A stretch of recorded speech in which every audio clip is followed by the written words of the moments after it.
The first snow hit Dakota Territory on September 23, 1877, 6 weeks before anyone expected it. Ingrid Halvorsen watched from her cabin window as 3 inches fell in 2 hours, then stopped abruptly, leaving the prairie white and silent under a sky the color of slate. Her neighbors, the Donnelly family 2 miles east, lost their entire winter's firewood supply that morning. Water seeped through their woodpile covering, froze overnight, then thawed in the brief afternoon sun, turning 2 cords of split oak into sodden, useless weight. They'd burn through their emergency kerosene by November and freeze by January if the winter ran true to form. But Ingrid's woodpile, 4 cords of cottonwood and ash she'd split herself over 6 months, stayed bone dry in a place no one suspected existed, 7 feet beneath her cabin floor. She'd dug the cave in secret during the spring thaw, working at night when her neighbors assumed she was sleeping. The entrance sat beneath her kitchen table, concealed by a trapdoor she'd fitted so precisely that the hairline crack disappeared when she scattered ash across it. The chamber below measured 12 feet long, 8 feet wide, and 7 feet deep, dimensions she'd calculated based on the volume of wood she'd need and the insulation properties of compacted earth. She'd carved it from clay-heavy soil that held its shape without timber bracing, removing 672 cubic feet of earth 1 bucketful at a time, hauling it in darkness to a ravine half a mile north where spring runoff would scatter the evidence. The work had taken 83 nights. Most folks in Pierce County thought Ingrid Halvorsen was touched in the head. A Norwegian widow of 41 years who'd claimed her own quarter section under the Homestead Act after her husband died of typhoid on the wagon journey west. That was unusual enough. But she'd refused to remarry, rejected help from neighboring families, and built her cabin alone using techniques nobody recognized.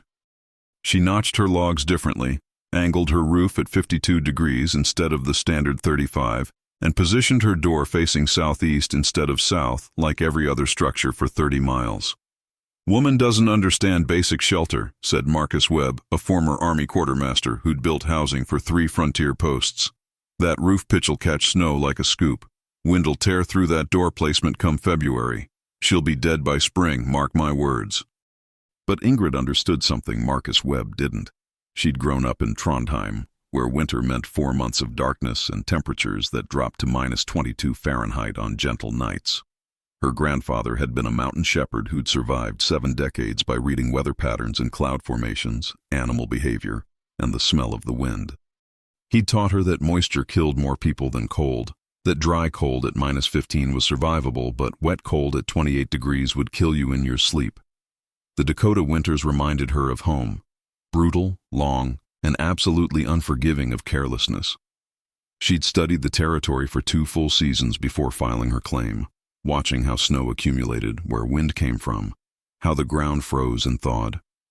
Every decision she made about her homestead emerged from those observations, and the Firewood cave was the most critical element of her entire survival system. The skeptics gathered at her cabin door on October 4th after word spread about the Donnellys' ruined woodpile. There were 4 of them. Marcus Webb, naturally, still convinced her whole operation was doomed. Sarah Pritchard, a schoolteacher from Boston who'd homesteaded with her brother and considered herself an expert on frontier efficiency. Tom Baxter, a German immigrant who'd been a master carpenter in Hamburg and couldn't abide improvised construction. And James Thornton, a former railroad worker who'd seen enough winter deaths to take survival preparation seriously. "We're here as neighbors," Sarah said, her voice carrying that particular blend of concern and condescension educated women sometimes wielded like a blade. "You can't possibly have enough firewood stored properly. The Donnellys are experienced homesteaders and they lost their entire supply. You're one woman alone. Let us help before it's too late." Ingrid invited them inside for coffee, which surprised them. Most frontier women would have bristled at the implication they couldn't manage. She poured from a pot she kept warm on her cook stove, served it in tin cups without apology for the lack of china, and waited while they arranged themselves around her kitchen table. The table sat directly over the trapdoor. She could feel the slight coolness rising through the floorboards, a temperature differential of maybe 8 degrees that kept her kitchen noticeably more comfortable than other cabins. None of them noticed. "I appreciate the concern," she said, her English carrying the slight musical inflection of Norwegian vowels. But my firewood's accounted for. 4 cords split and stored since April. Stored where? Tom Baxter's eyes scanned the cabin interior. 1 room, 16 by 20 feet, with a sleeping loft and a cook stove. No firewood visible anywhere except a small stack beside the stove, maybe 3 days' worth. You can't keep wood outside in Dakota winter. Moisture gets in, wood swells, won't burn clean. Smoke'll choke you, fire won't hold heat. Basic physics. It's not outside, Ingrid said. Not in here either, Marcus Webb added, gesturing at the obvious absence of a massive woodpile. Unless you've got some kind of magic cupboard we can't see. Something like that. The conversation continued in circles for 20 minutes, them insisting she accept help relocating firewood from the communal woodlot before the next snow, her politely declining, them growing increasingly frustrated with her stubbornness. Finally, James Thornton, who'd been quiet throughout, spoke up. I worked railroad construction from Omaha to Cheyenne, he said. Saw men die from stupidity more than bad luck. Saw women die because they were too proud to accept help. You seem like a capable woman, Mrs. Halverson, but winter up here doesn't care about capability. It cares about preparation.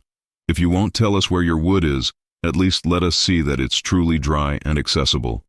Ingrid considered this. She'd planned to keep the cave secret until spring, but these 4 represented the community's leadership, and their skepticism would poison relationships she might need later. All right, she said. She stood, moved the coffee pot, and gripped the table edge. Help me shift this. They helped her slide the heavy pine table 3 feet east, revealing the floor beneath. At first they saw nothing, just pine planks worn smooth by boot traffic, gaps between boards sealed with oakum and pitch. Then Ingrid knelt, worked her fingers into a crack they'd mistaken for a natural joint, and lifted. A section of floor came up in one piece, 3 planks joined by hidden cross braces, hinges concealed beneath the floorboards on the east side. The trapdoor measured 30 inches by 24 inches, large enough to pass firewood through, small enough to maintain structural integrity. Below it, a ladder descended into darkness. Good Lord, Sarah Pritchard whispered. Ingrid lit a lantern and climbed down. The ladder was 12 rungs of ash wood, each rung tested to hold 200 pounds. At the bottom, she raised the lantern, and the cave revealed itself in stages. First the near wall with its neat stacks of split cottonwood, then the far wall with ash and elm, then the ceiling where she'd carved channels to direct any seepage toward drainage sumps in the corners. The air smelled of earth and wood, dry as paper, cool but not cold. The temperature down here stayed consistent year-round, she'd discovered. 53 degrees in summer, 48 degrees in winter, protected by 7 feet of soil insulation from the savage temperature swings above. One by one, they climbed down. Tom Baxter ran his hands along the walls, testing the structural integrity. This is cut from clay hardpan, he said, his voice carrying a note of reluctant admiration. Must have taken months. He examined the ceiling channels, traced the drainage system, calculated the load-bearing capacity of the earthen arch. You excavated this yourself, all of it? Starting in March, finished in May, 83 nights of work. Marcus Webb picked up a piece of split cottonwood, examined its moisture content by weight and smell. This is dry as kiln wood, he admitted. Drier than anything stored above ground could be. How? Earth breathes, Ingrid explained. Not like air breathes, but it pulls moisture through capillary action. In a sealed chamber cut from the right soil, at the right depth, moisture naturally migrates toward the walls and dissipates. Long as the wood doesn't touch the walls and air can circulate, it stays dry. My grandfather taught me that. Norwegian shepherds used to store hay in mountain caves, same principle. Come spring, hay was drier than anything in a barn. James Thornton was examining the construction methodology, how she'd carved the chamber in a dome shape to distribute weight, how she'd positioned support pillars of undisturbed earth at strategic intervals, how she'd left the floor uneven to prevent water pooling.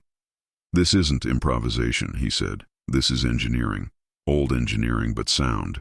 I've seen root cellars that collapsed after one winter. This'll stand for decades. Root cellars are different, Ingrid said. They're designed to maintain humidity for vegetables. This needed to be dry. Different excavation pattern, different depth, different soil selection. I tested 3 sites before I found clay content high enough to hold without timber bracing. If you brace with timber, you introduce organic material that holds moisture and attracts rot. Unbraced earth, if it's the right earth, stays stable indefinitely. The 4 of them climbed back up, emerged into the kitchen, stood blinking in the lantern light like miners surfacing after a long shift. Sarah Pritchard was the first to speak. "You dug that alone? At night? Why didn't you ask for help?"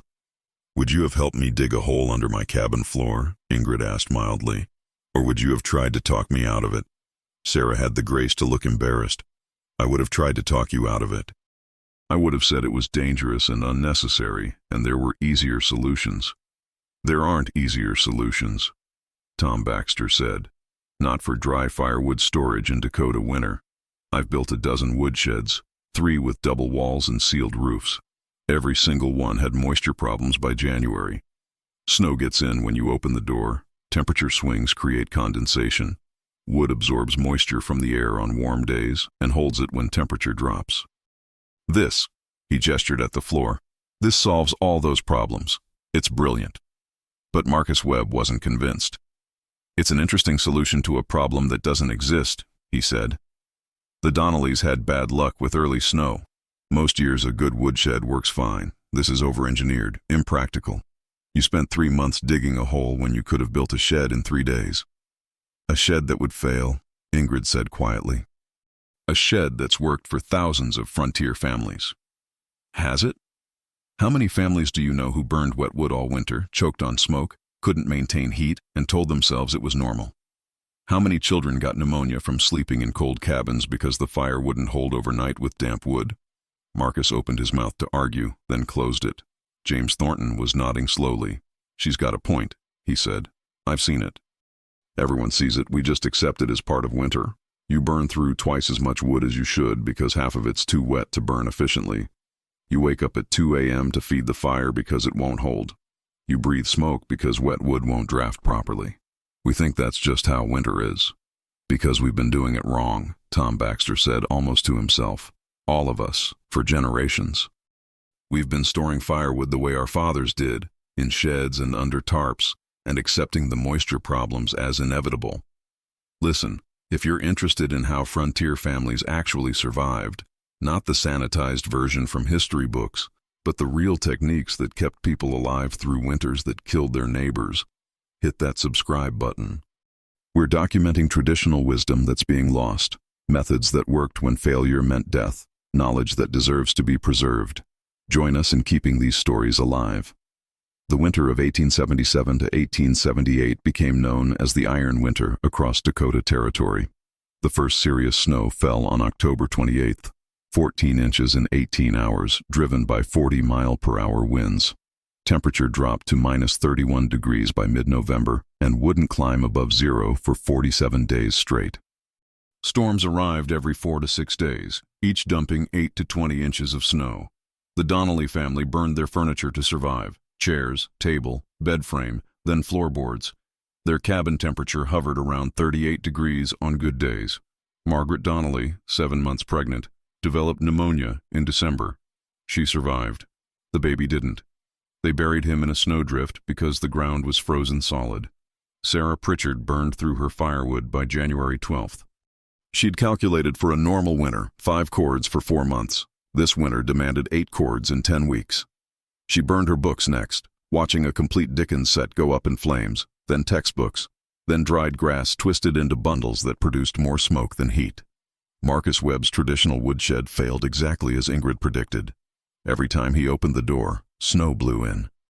Temperature differentials created condensation that froze on the wood, melted during warm spells, froze again. By late December, his firewood wore a shell of ice. He burned through everything by February 20th and resorted to digging frozen buffalo chips from beneath 4 feet of snow. Tom Baxter's masterpiece German-style woodshed with ventilation channels and raised floors failed spectacularly. The ventilation became highways for snow. By mid-February, his 7 cords were entombed in ice, inaccessible until spring. He moved in with the Thornton family and helped them burn their furniture. James Thornton had tried digging his own cave after seeing Ingrid's. He hit bedrock at 4 feet, struck an underground spring at the second site, Suffered a cave-in at the third that nearly killed him. The geology near Ingred's cabin was unique. Perfect clay content, adequate depth to bedrock, no groundwater. By the time he'd given up, winter had arrived. Ingrid's cabin maintained 68 to 72 degrees all winter. Her firewood burned clean and hot. She could load her stove at 10 p.m. and have coals glowing at 6 a.m. She used 1/3 less wood than calculated because dry wood burns with 3 times the efficiency of damp wood. A fact her grandfather had taught her and frontier America was relearning through bitter experience. The crisis came on February 7th when a blizzard moved in that lasted 6 days. Visibility dropped to 0. Temperature fell to -44 degrees. The storm came from the northeast with winds that sustained 50 miles per hour and gusted to 75. Snow didn't fall so much as materialize horizontally, driven by wind that sounded like cannon fire. Cabin doors froze shut, blown snow filled every gap and crack, and chimneys backed up from the pressure differential. People died in their cabins from smoke inhalation. Others died trying to reach their livestock barns, getting disoriented in the whiteout and freezing 10 feet from their doors. On the third day of the storm, Marcus Webb appeared at Ingrid's door. She almost didn't hear his knocking over the wind. When she opened the door, he stumbled inside.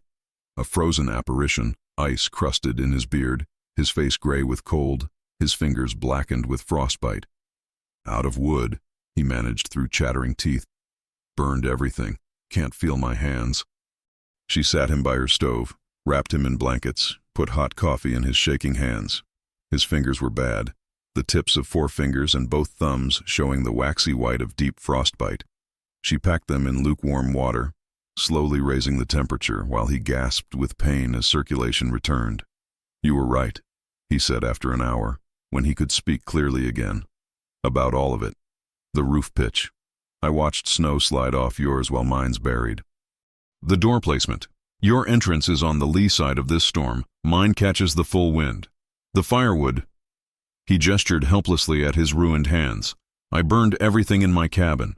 Furniture, floorboards, part of my door. Wasn't enough. Wood was too wet, wouldn't hold heat. I was going to freeze to death in my own home." 2 days later, the Pritchard siblings arrived, along with Tom Baxter and James Thornton's entire family, his wife, 3 children, and his wife's elderly father. The storm had claimed 3 lives in Pierce County by then, and everyone recognized that traditional survival methods were failing against this particular winter's ferocity. Ingrid's cabin became a refuge by necessity. 10 people in a 16 by 20 foot space, survival by collective body heat and the steady warmth from her stove, fueled by firewood that burned clean because she'd had the foresight to keep it dry. She fed them from her stores, dried beans, salt pork, cornmeal, potatoes from her root cellar. She rationed carefully, making each meal stretch across more mouths than she'd planned for. The children slept in her loft, the adults on the floor around the stove wrapped in every available blanket and coat. And every morning she'd descend into her cave and bring up the day's firewood, enough to keep the stove burning steady, enough to keep 10 people alive while the storm tried to kill them. The skeptics watched her make those trips down and up, wood stacked in her arms, and something shifted in how they understood survival. This wasn't luck or divine favor. This was the result of observation, planning, knowledge passed down from people who'd survived worse winters than Dakota could throw at them, and the determination to do hard work in secret rather than seek approval from people who didn't understand the problem. On the 4th day, Sarah Pritchard asked to see the cave again. They descended together, 2 women separated by background and education, but united by the reality of frontier survival.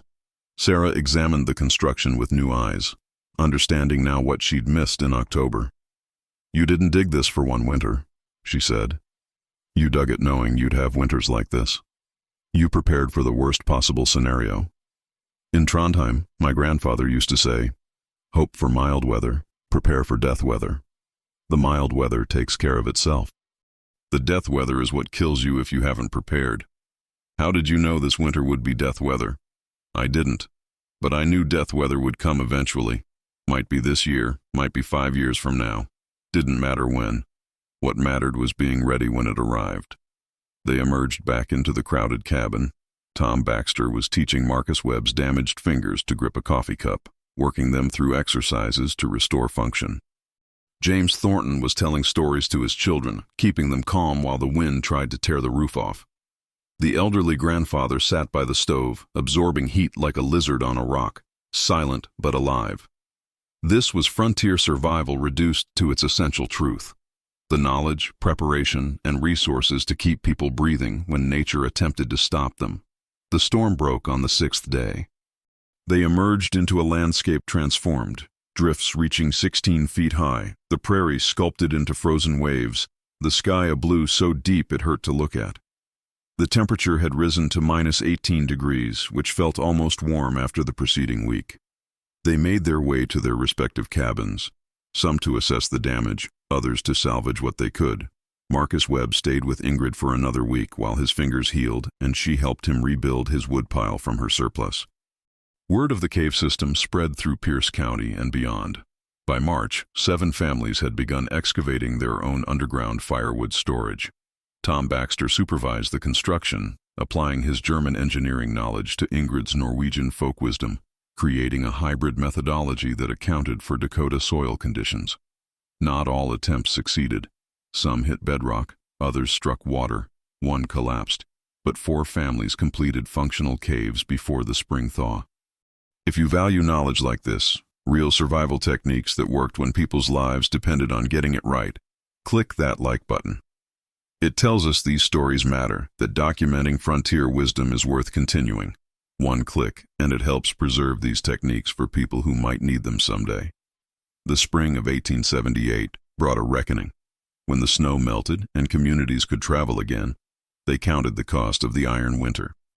17 people had died in Pierce County alone, from cold, from smoke inhalation, from accidents while trying to reach firewood or livestock in blizzard conditions.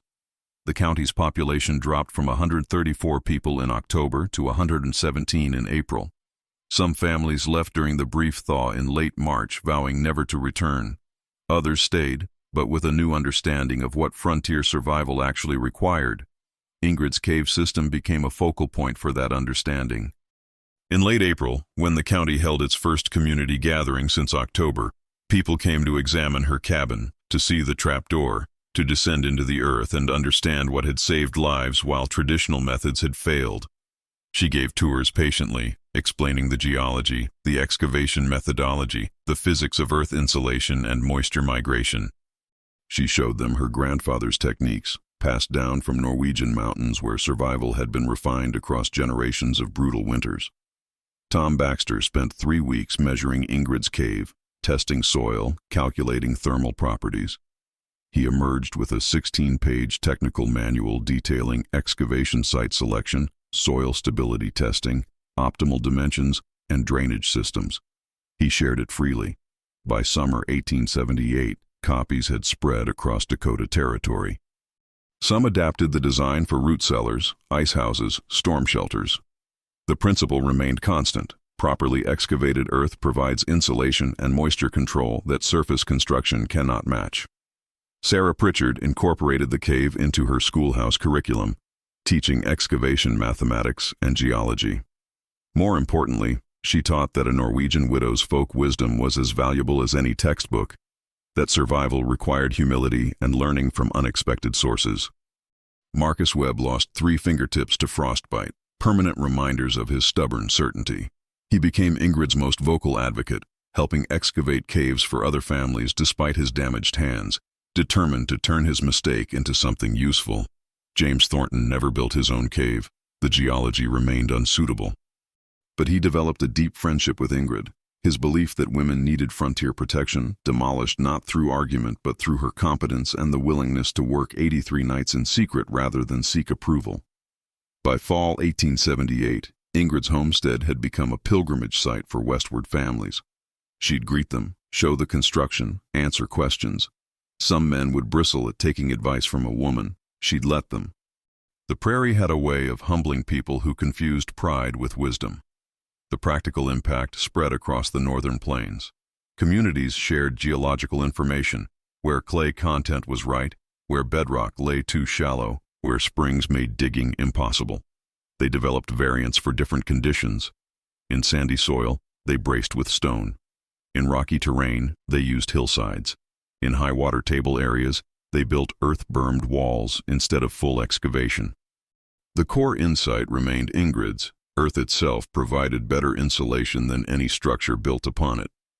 By 1880, territorial homesteading guides included underground storage recommendations.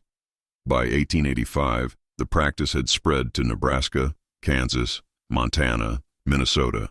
Variations appeared in different climates: earthen cellars in Texas for summer cooling, cave structures in Colorado for year-round preservation, dugout modifications in Oklahoma.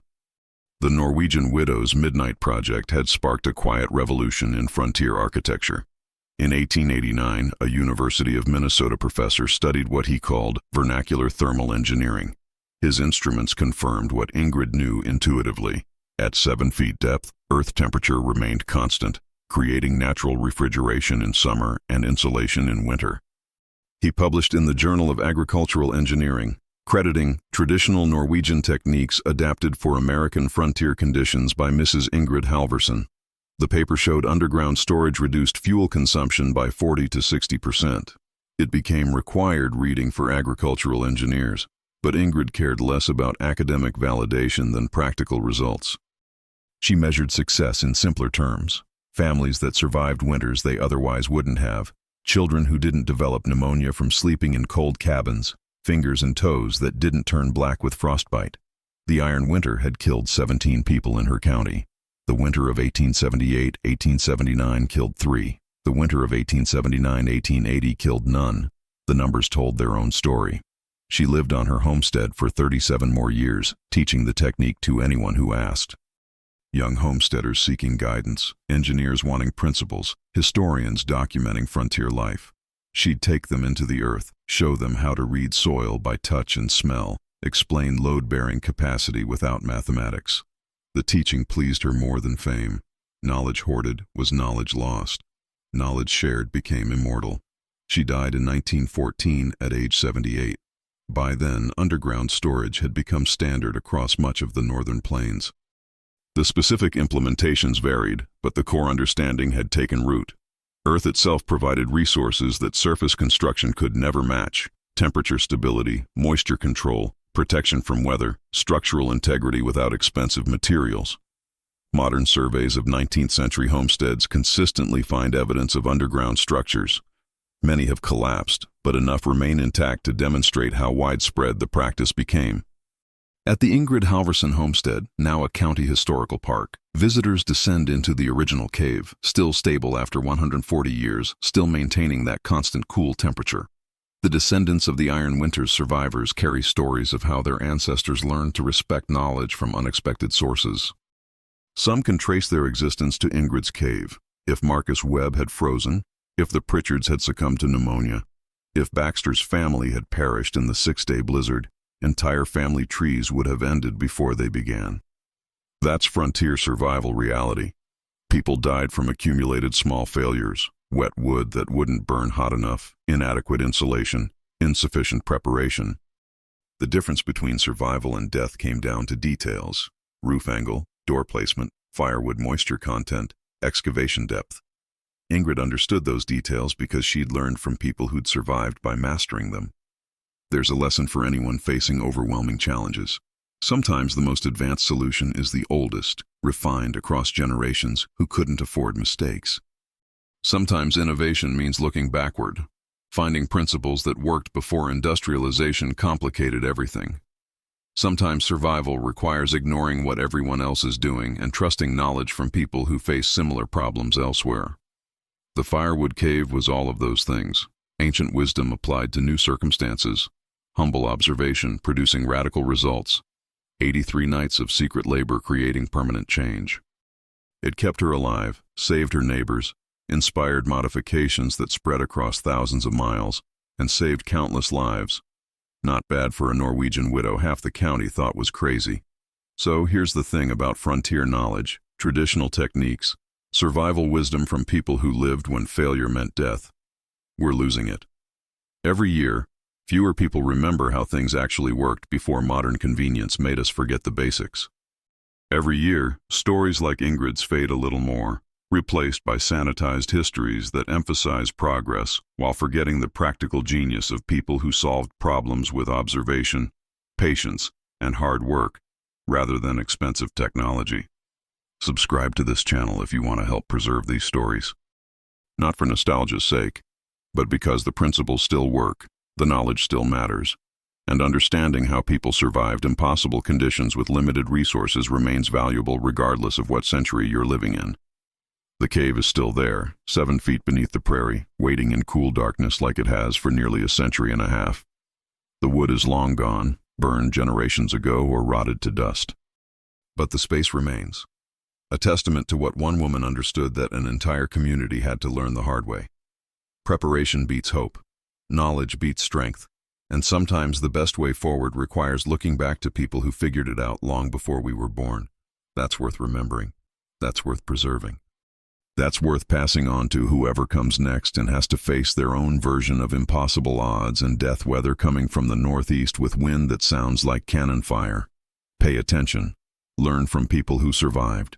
Dig deep, literally and figuratively, and when everyone tells you you're doing it wrong, consider the possibility that they're measuring with the wrong tools and that competence looks like madness right up until the moment it saves lives. That's the legacy of the Firewood Cave. That's the lesson of the Iron Winter. That's why we tell these stories,